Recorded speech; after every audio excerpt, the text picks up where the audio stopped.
सत्य श्री ओम। भाई बहनों को ब्रह्म शक्ति दास जी की तरफ से हाथ जोड़कर प्रणाम। हे साध संगत, हे प्रिय मित्रों, भाइयों, गृहस्थ में कैसे रहें, गृहस्थ को सुंदर कैसे बनाएं, गृहस्थ में कैसा व्यवहार करें, कैसे कर्तव्य का पालन करें, क्या गृहस्थ के प्रति हमारा धर्म है, यह श्रृंखला हम प्रस्तुत कर रहे हैं। और आज इसी श्रृंखला में चौथा भाग है। तो गृहस्थ में संतान के प्रति क्या कर्तव्य है, क्या करना चाहिए, यह प्रसंग आज आपको सुनाया जाएगा। सबसे पहले जो प्रश्न आता है, हर माता पिता ये चाहते हैं कि हमारी होने वाली संतान बहुत ही आदर्श हो, हमारा आज्ञाकारी हो, अच्छे आचरण वाला हो, अच्छी बुद्धि वाला हो, सभी चाहते हैं। तो पहला प्रश्न यही उत्पन्न होता है कि आदर्श संतान कैसे उत्पन्न करें। उत्पन्न होने के बाद कोई खास परिवर्तन संतान के अंदर नहीं हो सकता, क्योंकि प्रारब्ध उसके साथ जुड़े हुए होते हैं। आदर्श संतान तभी उत्पन्न हो सकती है जब माता पिता के आचरण भाव आदर्श हों और संतान की उत्पत्ति केवल पितृ से मुक्त होने के लिए ही हो, अपने सुख के लिए ना हो। क्योंकि अपनी सुख आसक्ति से उत्पन्न की हुई संतान प्राय कम श्रेष्ठ होती है। कुंती के आचरण भाव आदर्श थे तो धर्मराज स्वयं उनकी गोद में आए थे। भोग वासना में वर्तमान काल में पुरुष भी और स्त्री भी बहुत ही ज़्यादा संलिप्त हैं। हर समय भोग करना चाहते हैं, हर समय संभोग सुख का आनंद लेना चाहते हैं। तो और उस समय जब हम संभोग सुख के लिए कार्य कर रहे हैं, अपनी दैहिक सुख के लिए संभोग कर रहे हैं, उस समय यदि कोई संतान गर्भ में आ जाती है तो उसका भाव भी उसी तरह का होगा। वह आदर्श उत्पन्न हो ऐसा कहना मुश्किल है। तो पति पत्नी के अंदर भाव देह का ना हो करके, शरीर का ना हो करके आत्मा का हो, और भाव यह हो कि हे प्रभु, आज यदि कोई संतान गर्भ में आती है तो वह बहुत ही आदर्श हो, अच्छी हो, बुद्धिमान हो। तो ये भाव होना चाहिए। अगर सुख आसक्ति है, आनंद, जैसे देह में मैंने बताया देह के सुख की आसक्ति है, तो कम श्रेष्ठ होती है संतान। माताओं को चाहिए कि जब वे गर्भवती हो जाएं तब वे अपनी संतान को श्रेष्ठ अच्छा बनाने की इच्छा से भगवान की कथाएं, भगवत भक्तों के चरित्र, उनका चिंतन करें और वैसे ही चित्र देखें। जैसा आप चाहते हैं वैसा ही माताएं बहनें गर्भकाल के दौरान अपने भावों को उसी तरह बनाएं। इस तरह मां पर अच्छे संग का असर होने से श्रेष्ठ संतान पैदा होती है। मां बहनें सत्संग सुने, अच्छे लोगों के बाद बैठें, अच्छे लोगों की चर्चा करें, भक्तों की, त्याग पुरुषों की, तपस्वियों की, विरक्तियों की कथाएं सुने और उसी भाव में जीवन जिएं, तो संतान अवश्य ही श्रेष्ठ होगी। जब प्रहलाद जी की मां गर्भवती थी तब नारद जी ने गर्भस्थ बालक को लक्ष्य करके उसको भगवान की कथा सुनाई, उपदेश दिया, जिससे राक्षस कुल में होते हुए भी प्रहलाद जी श्रेष्ठ हुए। सत्कर्म, सच्चिंतन, सत्चर्चा और सत्संग, ये 4 हैं। अच्छे कर्म करना सत्कर्म है, दूसरे के हित का और भगवान का चिंतन करना सच्चिंतन है, आपस में भगवान और भक्तों के चरित्रों का वर्णन करना और सुनना सच्चर्चा है। मैं भगवान का हूँ और भगवान ही मेरे हैं, इस तरह भगवान के साथ अटल रूप से स्थित रहना सत्संग है। इन चारों से संतान आदर्श श्रेष्ठ बन सकती है। मनुष्य शरीर में ही यह स्वतंत्रता है कि मनुष्य नया निर्माण कर सकता है, अपनी उन्नति कर सकता है, अपने को श्रेष्ठ बना सकता है। अतः मनुष्य को चाहिए कि वह संत महात्माओं का संग करे। संत महात्मा ना मिलें तो साधन में तत्परता से लगे हुए साधकों का संग करें। ऐसे साधक भी ना मिलें तो गीता, रामायण आदि सत्शास्त्रों का पठन पाठन और मनन करें और अपने कल्याण का विचार रखें। इससे वह श्रेष्ठ पुरुष बन सकता है। भाइयों, मित्रों, दोस्तों, बहनों, अब अगला प्रश्न जागृत होता है। अगला प्रश्न आता है कि माता पिता के आचरण, चरित्र, भाव आदि तो बड़े अच्छे हैं, पर उनकी संतान अच्छी नहीं निकलती, इसका क्या कारण हो गया? आता है ये प्रश्न। जब वार्तालाप करते हैं तो यह प्रश्न उत्पन्न होता है। तो इसमें खास कारण संग दोष, अर्थात बालक को अच्छा संग न मिलना ही है। ऋण अनुबंध से पूर्व जन्म का बदला लेने के लिए भी ऐसा संतान पैदा होती हैं। जो पुत्र कुसंग से बिगड़ता है वह सत्संग से सुधर सकता है, परंतु जो पूर्व जन्म का बदला लेने के लिए आता है वह तो दुख ही देने वाला होता है। अतः अपने आचरण, भाव अच्छे होते हुए भी यदि ऐसी संतान पैदा हो जाए तो पूर्व का ऋण अनुबंध समझकर प्रसन्न रहना चाहिए कि हमारा ऋण कट रहा है। विशर्वा ब्राह्मण कुल के थे, परंतु उनकी पत्नी कैकसी राक्षस कुल की थी, जिसके कारण रावण पैदा हुआ। उग्रसेन धर्मात्मा पुरुष थे, परंतु एक दिन एक राक्षस ने उग्रसेन का रूप धारण करके उनकी पत्नी से सहवास किया, जिससे कंस पैदा हुआ। अब अगला प्रश्न आता है कि माता पिता का आचरण तो ठीक नहीं है तो उनकी संतान अच्छी निकलती है, ऐसा कैसे होता है? प्राय उसका उत्तर हम देते हैं कि प्राय माँ बाप का स्वभाव ही संतान में आता है, पर वही बात ऋण अनुबंध से अथवा गर्भधान के समय कोई अच्छा संस्कार पड़ने से अथवा गर्भावस्था में किसी संत महात्मा का संग मिलने से श्रेष्ठ संतान पैदा हो जाती है। जैसे हिरण्यकश्यप के यहाँ प्रहलाद जी पैदा हुए। प्रहलाद जी के विषय में आता है कि तपस्या में बाधा पड़ने से हिरण्यकश्यप स्त्री से मिलने के लिए घर आया तो गर्भाधान के समय बातचीत में उसके मुख से कई बार विष्णु विष्णु विष्णु नाम का उच्चारण हुआ। जब उसकी स्त्री कयाधु गर्भवती थी तब गर्भस्थ बच्चे के लक्ष्य करके नारद जी ने उसको भक्ति की बातें सुनाई। इन कारणों से प्रहलाद जी के भीतर भक्ति के संस्कार पड़ गए। जैसे जल का रस मधुरी होता है, पर जमीन के संग से जल का रस बदल जाता है, अलग अलग हो जाता है। ऐसे ही संग के कारण मनुष्य के भाव बदल जाते हैं।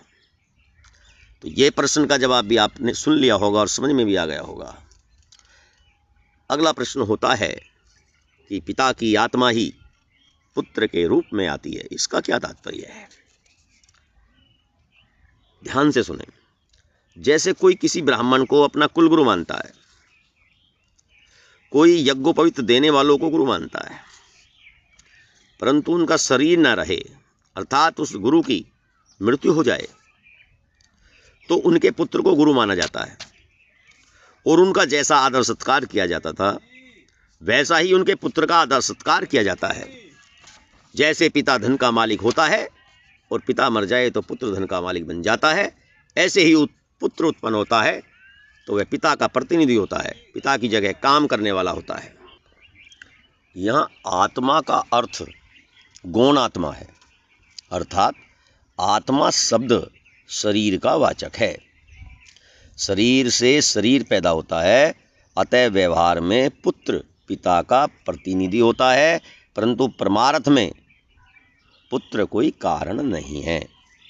इसलिए भाव के आधार पर कह दिया जाता है कि पिता की आत्मा ही पुत्र के रूप में आपके सामने है, क्योंकि पुत्र पिता का प्रतिनिधि कर रहा है तो पिता ही है। जैसे आपने शास्त्रों में देखा है कि विधेय, अब राजा जनक एक टाइटल था, एक शब्द था। जितने भी मिथिलापुरी के राजा हुए वे सब विधेय कहलाए। इसी प्रकार पिता के रूप में, पिता की आत्मा में पुत्र के रूप में आती है पिता की आत्मा। ये शरीर का वाचक है। अब अगला प्रश्न जागृत होता है, प्रश्न आता है हृदय में कि बच्चों को कैसी शिक्षा दी जाए जिससे वे श्रेष्ठ बन जाएं। बालक प्राय देखकर ही सीखते हैं, जैसा देखते हैं वैसा सीखते हैं। इसलिए माता पिता को चाहिए कि वे उनके सामने अपने आचरण अच्छे रखें, अपना जीवन संयमित और पवित्र रखें। ऐसा करने से बालक अच्छी बातें सीखेंगे और श्रेष्ठ बनेंगे। बालकों की उन्नति के लिए 1 नंबर में तो माता पिता अपने आचरण अच्छे रखें, 2 नंबर में उनकी अच्छी बातें सुनाएं, ऊंचे दर्जे की शिक्षा दें, भक्तों के और भगवान के चरित्र सुनाएं। अच्छी शिक्षा वह होती है जिससे बालक व्यवहार में परमार्थ की कला सीख जाए। इस विषय में थोड़ी बातें बताई जाती हैं। माता पिता कहीं बाहर जाना चाहते हैं तो वे बच्चों से कहते हैं कि तुम यहीं रहो। ऐसा कहने से बच्चे मानते नहीं, जिद करते हैं, जिससे माता पिता को भी विक्षेप हो जाता है और बच्चे भी दुखी हो जाते हैं, घर में अशांति हो जाती है। अतः बच्चों को पहले से ही यह कह देना चाहिए कि हम कहीं जाएं तो जिद मत किया करो, जैसा हम कहें वैसा किया करो। रोज दिन में 2-3 बार ऐसा कह देने से बच्चे इस बात को स्वीकार कर लेंगे। फिर कहीं जाते समय बच्चों को कह दें कि जिद नहीं करना, हम जैसा कहें वैसा करना, तो वे आपकी बात मान लेंगे। पहले से ही अभ्यास कराएंगे तो वे बात आपकी मान लेंगे। घर में मिठाई आती है, फल आता है, अच्छा खाद्य पदार्थ आता है तो बच्चा उसको लेने के लिए जिद करता है। जिस समय खाद्य पदार्थ सामने न हो उस समय दिन में 2-3 बार बच्चे से कह देना चाहिए कि कोई खाने की चीज़ हो तो पहले दूसरों को देनी चाहिए, बची हुई खुद खानी चाहिए। फिर बढ़िया चीज़ सामने आने पर वह जिद करे तो उस समय उससे कहें कि देखो बेटा, जिद नहीं करना, दूसरों को खिलाकर खाना, बांट कर खाना, वैकुंठ में जाना। फिर वह जिद नहीं करेगा। इस तरह आप बच्चों को जो जो बातें सिखाना चाहते हैं उन बातों को दिन में 2-3 बार बच्चों से कह दिया करें और उनसे प्यारपूर्वक स्वीकार करा लिया करें। बच्चों को अच्छी अच्छी बातें सिखानी चाहिए। जैसे देखो बेटा, कभी किसी चीज़ की चोरी नहीं करना, माँ से मांग कर लेना, न दे तो रोक कर लेना, पर चोरी नहीं करना। जैसे भगवान राम भरत आदि से प्यार करते थे, प्यार से समझाते थे, ऐसे ही तुम भी अपने भाई बहनों के साथ प्यार से रहो, उनसे लड़ाई मत करो। आपस में वाद विवाद हो जाए तो उनकी बात मानो, अपनी बात मनाने की जिद मत करो। माँ बाप जैसा कहें उसके अनुसार घर का काम धंधा करो, समय फालतू मत खो, अच्छे काम में लगे रहो, दूसरों का हक मत मारो, दूसरों की चीज़ को अपनी मत मानो, चीज़ों को अच्छे से अच्छे काम में लगाओ। इस तरह बच्चों को जो जो शिक्षा देनी हो उसको रोज 2-3 बार बच्चों से कह देना चाहिए। इससे उनके भीतर इन बातों का असर हो जाएगा। अर्थ ये हुआ कि बालकों को एक तो अच्छा आचरण करके दिखाना चाहिए, दूसरा उनको अच्छी शिक्षा देनी चाहिए। इस विषय में माता पिता को हमेशा इसी बात का ध्यान रखना चाहिए। तो ये तो हुआ बच्चों को श्रेष्ठ कैसे बनाया जाए। अब थोड़ा आगे बढ़ते हैं, बच्चे बड़े होते हैं तो फिर ये प्रश्न आता है कि पुत्र पुत्री के विवाह के लिए माता पिता को क्या करना चाहिए। अब मुख्य बात तो यह है कि पुत्र और पुत्री का जैसा प्रारब्ध होगा वैसा ही होगा, परंतु माता पिता का कर्तव्य है कि यदि पुत्र का विवाह करना हो तो लड़की का स्वभाव देखना चाहिए, क्योंकि उम्र भर उससे काम पड़ेगा। उसके शरीर में कोई भयंकर रोग न हो, उसकी माँ का स्वभाव ठीक हो आदि जितनी जांच कर सके करनी चाहिए। यदि कन्या का विवाह करना हो तो घर भी अच्छा हो, वर भी अच्छा हो, उसमें योग्यता भी हो आदि बातों का विचार करके ही अपनी कन्या देनी चाहिए। शास्त्रों में वर के विषय में 7 बातें देखने के लिए कहा गया है। वर के कुल, शील, शरीर, यश, विद्या, धन और सनातता, बड़े लोगों का सहारा। इन 7 गुणों की परीक्षा करके अपनी कन्या को देना चाहिए। वास्तव में वर अच्छा हो और वर की माँ अच्छी हो तो वहाँ कन्या सुख से रहती है। कन्या को एकदम नज़दीक भी नहीं देना चाहिए और बहुत दूर भी नहीं देना चाहिए, क्योंकि नज़दीक देने से खटपट ज़्यादा हो सकती है और दूर देने से कन्या का माँ बाप से मिलना कठिन होता है। अर्थ ये है कि अपनी संतान सुख पाए, वह सुख सुविधा से रहे, उसको किसी तरह कष्ट ना हो और वंश की वृद्धि हो, ऐसे भाव से संतान का विवाह करना चाहिए। अब नज़दीक का और दूर का क्या बात है इसमें। भाई नज़दीक होने से वह लड़की अपने प्रत्येक दुख की बात आकर अपनी माँ से कह देगी और माँ उस बात को सहन न करके लड़की की सास आदि से कोई ऐसी बात कह देगी जिससे लड़की के ससुराल में खटपट हो जाएगी। लड़की को भी चाहिए कि वह अपने दुख की बात किसी से भी ना कहे, प्रत्युत घर की बात घर में रखे, नहीं तो उसकी अपनी ही बेइज्जती होगी, उस पर ही आफत आएगी। जहाँ उसको रात दिन रहना है वहीं अशांति हो जाएगी, इसलिए नज़दीक नहीं देना चाहिए। आज अब अगला प्रश्न आता है कि आजकल दहेज की बहुत समस्या उत्पन्न हो रही है और दहेज चारों तरफ से मांगने वाले की आवाज़ सुनाई दे रही है। हर कोई मांग रहा है, गाड़ी घोड़ा, धन दौलत, स्वर्ण आभूषण। तो ये प्रश्न भी मन में आता है कि क्या दहेज लेना पाप है। तो इसका जवाब तो शास्त्र देते ही यहाँ पाप है। अब फिर प्रश्न आता है शास्त्रों के आधार पर ही, अगर पाप है तो फिर शास्त्रों में इसका विधान क्यों है। क्योंकि जितनी भी शादियां हुई हैं, राम की शादी हुई, भगवान विष्णु शिव की शादी हुई, जो शास्त्रों में वर्णित है, उसमें उन्होंने माता पिता ने खूब धन दिया। तो शास्त्रों में केवल दहेज देने का विधान है, लेने का विधान नहीं है। दहेज लेना नहीं चाहिए और न लेने की ही महिमा है।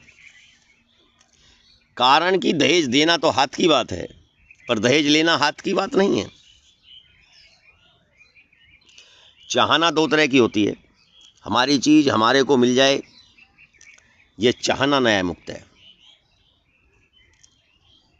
परंतु परमात्म प्राप्ति में चाहना भी बाधक है। दूसरों की चीज हमारे को मिल जाए, यह चाहना नरक में ले जाने वाली है। ऐसे ही दहेज लेने की जो इच्छा है वह नरकों में ले जाने वाली है। दहेज कम मिले, ज़्यादा मिले और न भी मिले, यह तो प्रारब्ध पर निर्भर है। पर अन्यायपूर्वक दूसरों का धन लेने की जो इच्छा है वह घोर नरकों में ले जाने वाली है। मनुष्य शरीर प्राप्त करके घोर नरकों में जाना कितना बड़ा नुकसान है, पतन है। अतः मनुष्य को कम से कम घोर नरकों में ले जाने वाली इच्छा का, प्राय धन की इच्छा का तो त्याग करना ही चाहिए। वास्तव में धन प्रारब्ध के अनुसार ही मिलता है, इच्छा मात्र से नहीं। अगर धन इच्छा मात्र से मिलता तो कोई भी निर्धन नहीं रहता। धन की इच्छा कभी किसी की पूरी हुई नहीं, होगी नहीं और हो सकती भी नहीं। उसका तो त्याग ही करना पड़ेगा। धन मिलने वाला हो तो इच्छा न रखने से सुगमतापूर्वक मिलता है और इच्छा रखने से कठिनतापूर्वक, पाप अन्यायपूर्वक मिलता है। गीता में अर्जुन ने पूछा कि मनुष्य ने चाहता हुआ भी पाप क्यों कर बैठता है, तो भगवान ने उत्तर दिया कि कामना ही संपूर्ण पापों का मूल है। पुराने जमाने में दहेज में बेटे के ससुराल से आया हुआ धन बाहर ही वितरित कर दिया करते थे, अपने घर में नहीं रखते थे। और दूसरों की कन्या दान में ली है, इसके लिए प्रायश्चित रूप से यज्ञ, दान, ब्राह्मण भोजन आदि क्या करते थे। कारण कि दूसरों की कन्या दान में लेना बड़ा भारी कर्जा है, परंतु गृहस्थ आश्रम में कन्यादान में लेनी पड़ती है। अतः उनका यह भाव रहता था कि हमारे घर कन्या होगी तो हम भी कन्यादान करेंगे। जो ब्राह्मण विधि विधान से गाय आदि को दान में लेते हैं, वे भी उसके लिए प्रायश्चित रूप से यज्ञ, गायत्री जप करते हैं। ऐसा हमने देखा है। जब दूसरों का धन लेना भी दोष है तो फिर दहेज में धन लेना दोष है। अगर कहीं दहेज लेना भी पड़े तो केवल देने वाले की इच्छा पूर्ति, प्रसन्नता के लिए ही लेना चाहिए। अपनी किंचन मात्र भी लेने की इच्छा नहीं हो, केवल भगवत प्रेम,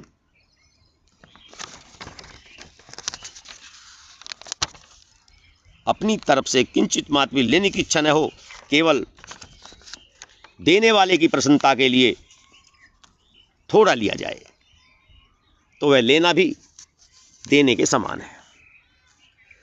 जो लड़की वाला दे रहा है उसे सहज स्वीकार करके मस्तक से लगाना चाहिए और अपने आप को कृतज्ञ समझना चाहिए, ऋणी समझना चाहिए।